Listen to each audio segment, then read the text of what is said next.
Marhum mendan qarzi bor. Yo pulimni berasizlar, yo bo'lmasam janozani to'xtataman. Menga qarang.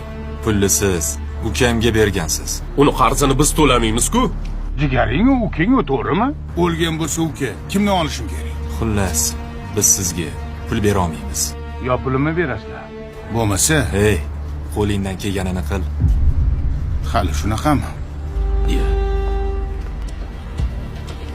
To'xtang. Maytni mendan qarzi bor. Aytsam ana akalar ishonmayapti. Dalilingiz bormi? Tilxatim bor. Siz janozaga tegmang. Men sizga lafz beraman. Bu masala hal bo'ldi deb hisoblang. Lavzingizga ishonsam bo'ladimi? Siz menga haqqingizni ishoning, men esa lafzimni vijdonimga topshirdim. Marhum sizga kim bo'ladi? U eng yaqin do'stim edi. Endi kelin, ukamni ma'rakasini ham o'tkazishimiz kerak. Shunga ukam mabodo bir ikki so'm pul tashab ketmaganmi? Yo'q aka. Bolalarni maktabga tayyorlaymiz deb 1-2 so'm yig'ib qo'ygandik. Shu bor xolos.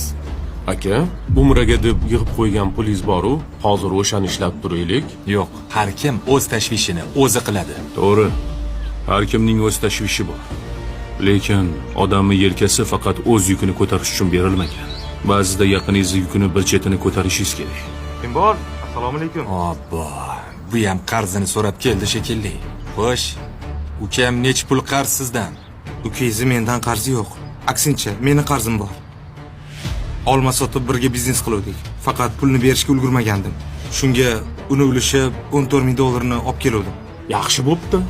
Endi hammasini o'zimiz qilamiz, aka. Ha, albatta. Pulni menga bering. Yo'q. Nimaga? Bugun ko'p narsaga guvoh bo'ldim. Bolalarimni maktab pulini ishlatishimni aytdingiz. O'zingizni pulingizga kelganda esa tegmaymiz dedingiz. Qobil aka, buni siz oling.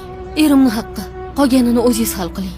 Kelin, axir biz begona emasmiz-ku. Men ham shunaqa deb o'ylagandim. Hozir bu eshikdan begona odam kirdi.